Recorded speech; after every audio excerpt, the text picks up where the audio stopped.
It's Mark Laughlin speaking for the ambidextrous gunfighter.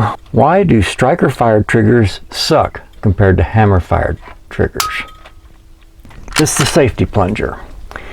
If you were to remove the safety plunger, you probably would find that hammer-fired trigger quality with all of your striker-fired pistols. Now the Hellcat and the MC2C both have the typical nub on the trigger bar that drags across the safety plunger.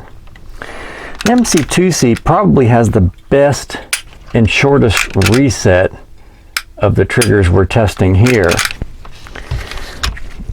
Hellcat has a pretty good trigger and a pretty good reset, but it does when you're firing the trigger, the brake kind of comes after kind of a little bit of let off and pressure, I think, as it comes across that safety plunger. The H&K VP9 has a ramp on the trigger bar that shoves a pivoting safety block clear of the striker, creating a pretty clean brake but a springy reset.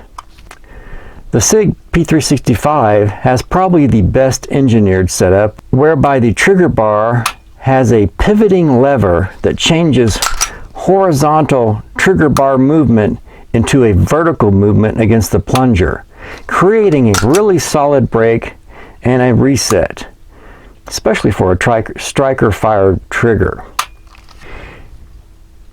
Your typical hammer-fired firearm has no nubs or levers, creating drag during the trigger press, which is why a hammer-fired 1911 or the hammer-fired Kel-Tec P17 have such great triggers. If you were to put a safety plunger with a nub on the trigger bar of these hammer-fired pistols, they would suck too. My Mantis X10 scores over the past 3 months has the VP9 as number 1, the MC2C at number 2, the SIG P365 XL in 3rd, and the Springfield Armory Hellcat in 4th. That's probably more a reflection of frame size than is so much as trigger quality. But I do notice that my MC2C scores start to degrade as the lubrication is displaced off of that nub and the safety plunger, with the good scores, the good Mantis X10 scores, returning after a reapplication of lubricant. Now there is a MCARBO makes a spring kit for the MC2C to reduce, improve the trigger, especially to reduce the trigger weight.